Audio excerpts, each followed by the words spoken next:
Assalamualaikum warahmatullahi wabarakatuh. Perkenalkan, nama saya Zulfikar dengan NIM 2307456. Baik, di sini saya akan mengidentifikasi komponen-komponen dari ekskavator. Baik, yang pertama ada komponennya itu ya kabin. Untuk kabin ini sendiri fungsinya tempat operator mengendalikan ekskavator tersebut. Baik, selanjutnya kita ke komponen selanjutnya, yaitu engine, ada di belakang.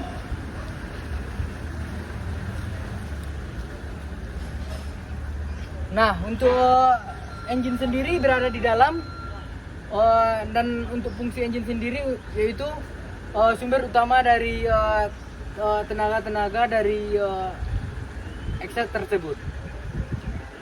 Baik, selanjutnya yaitu ada hydraulic pump, yaitu berada di dalam.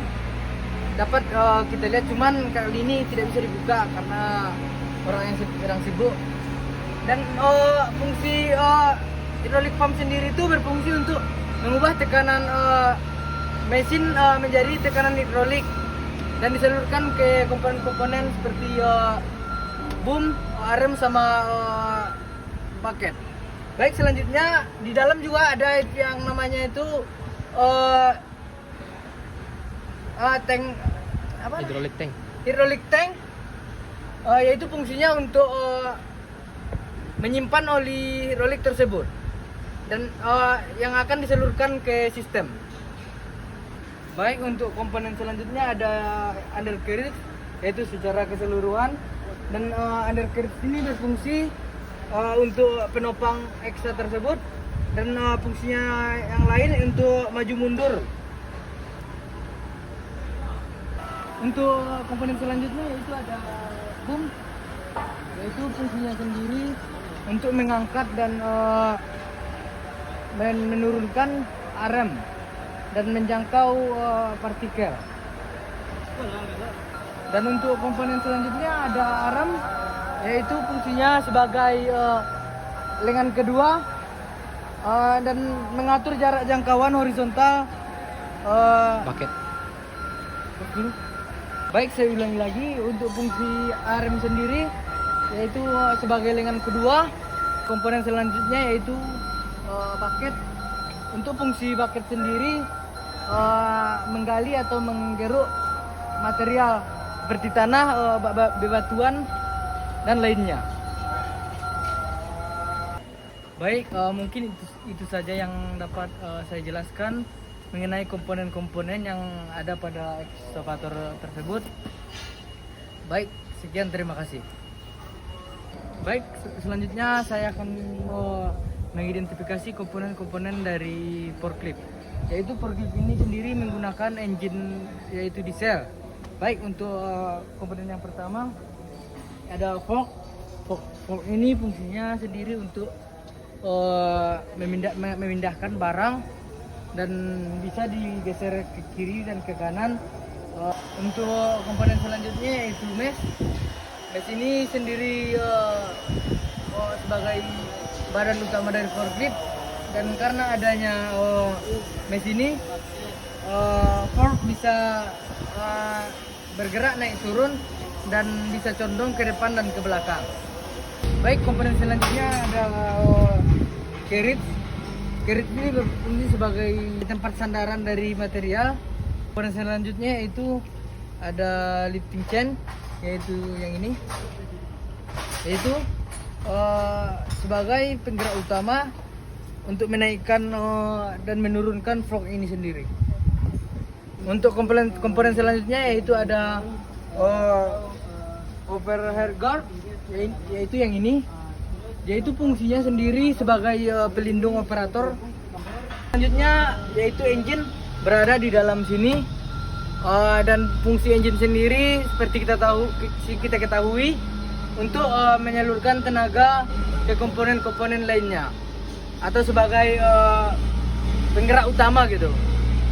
Komponen selanjutnya ada balance weight, yaitu fungsinya sendiri sebagai penyeimbang saat forklift mengangkat barang agar tidak terbalik.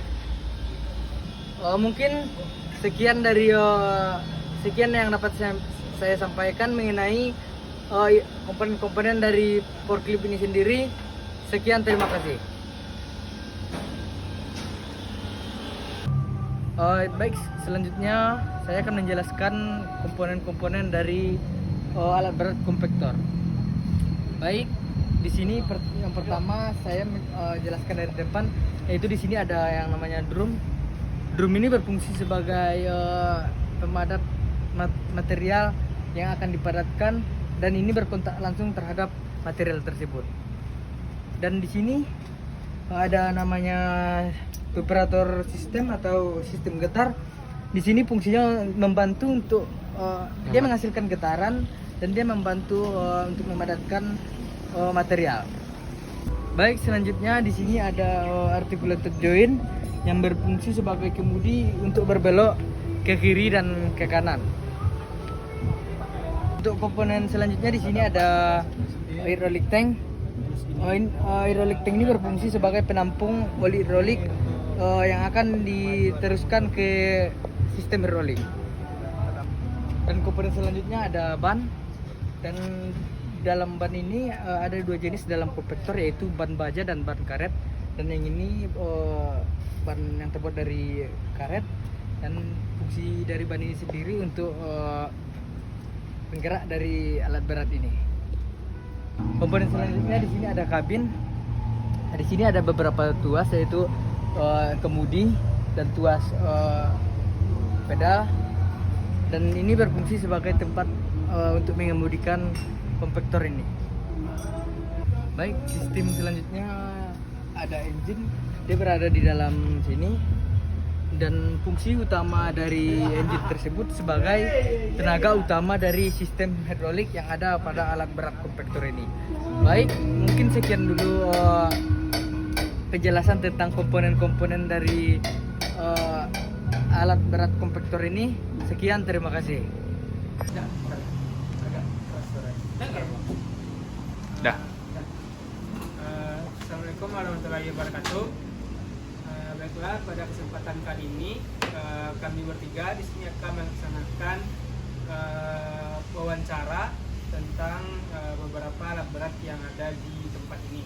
Pada kesempatan kali ini kami ada di PT Norrental Excavator di daerah Bypass di sini. Di sini sebelumnya saya akan memperkenalkan diri saya terlebih dulu. Perkenalkan, nama saya Aryo Lillah dengan NIM 2307 4kilo 6. Dan saya Zulfikar dengan NIM 2307 4056. Dan saya Legianto dengan NIM 2307 4013. Ingin bertanya mengenai ekskavator ya Pak. Jadi kerusakan apa saja yang paling sering terjadi pada alat berat ekskavator ini sendiri ketika bekerja? Kondisi kalau lagi kerja di lapangan yang sering terjadi kerusakan, yang pertama secara umumnya adalah bagian hose dan pin kalau lagi bekerja, karena itu sulit diprediksi. Kalau untuk hose kan dia langsung pecah, hidrolik panas, jadi itu perawatannya ketika sudah ada yang sobek mungkin langsung bisa kita buka untuk hose hidrolik. Untuk mencegah terjadinya kerusakan tersebut, apa aja yang perlu dilakukan tuh Pak?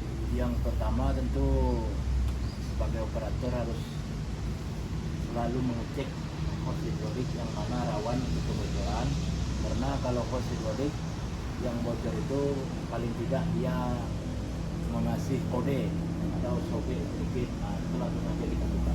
Karena kalau hose sudah meletus atau pecah, hidrolik paling kurang itu 20 liter habis. Mungkin itu. Baik, terima kasih Bang. Assalamualaikum warahmatullahi wabarakatuh. Perkenalkan, nama saya Zulfikar dengan NIM 2307 4056. Baik, di sini saya akan menjelaskan tentang pengoperasian alat berat bulldozer tipe D31EX. Kemudian selanjutnya kita langsung aja untuk penjelasan komponen-komponen yang ada di kabin. Baik, untuk langkah pertama yang kita lakukan sebelum menaiki ini, kita naik terus pijakan kita ke sini. Kemudian untuk pegangannya kita berpegang ke sini 1 2. Kemudian kita lanjut ke kabin.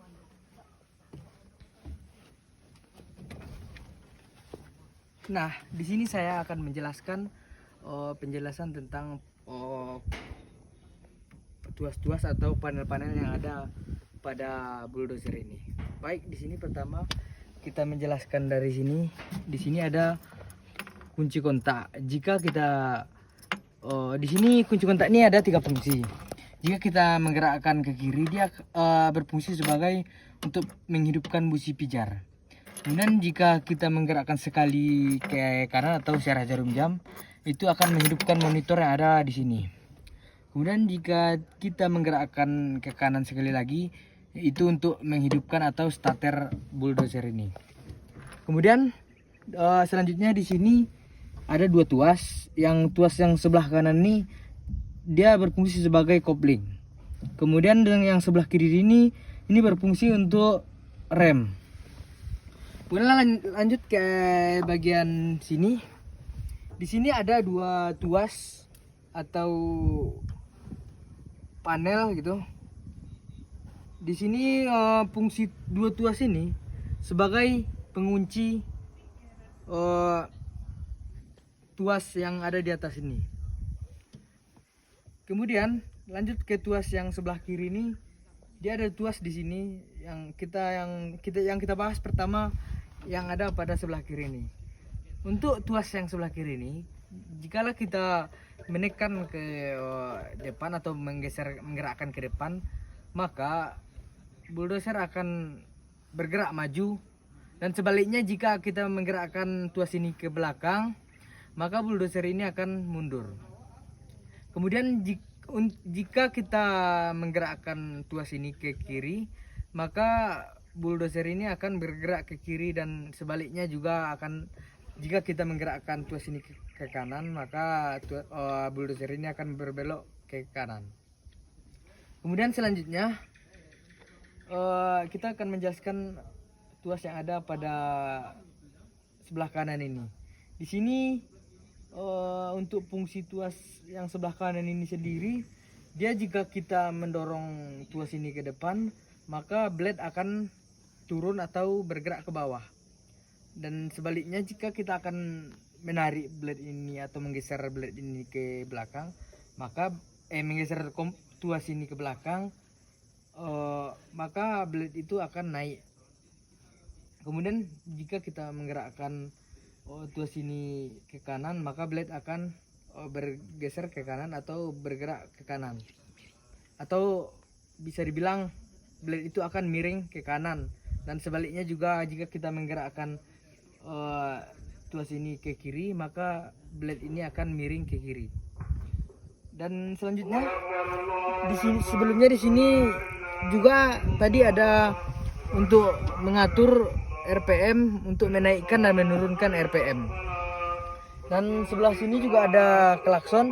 Ini sebagai kode untuk orang-orang bahwa kita akan melakukan maju atau mundur. Dan jikalau kita melakukan maju, kita akan menekan sekali tombol klakson ini. Dan kalau kita melakukan mundur, kita akan menekannya 2 kali. Baik, selanjutnya kita akan mengoperasikan alat berat bulldozer ini.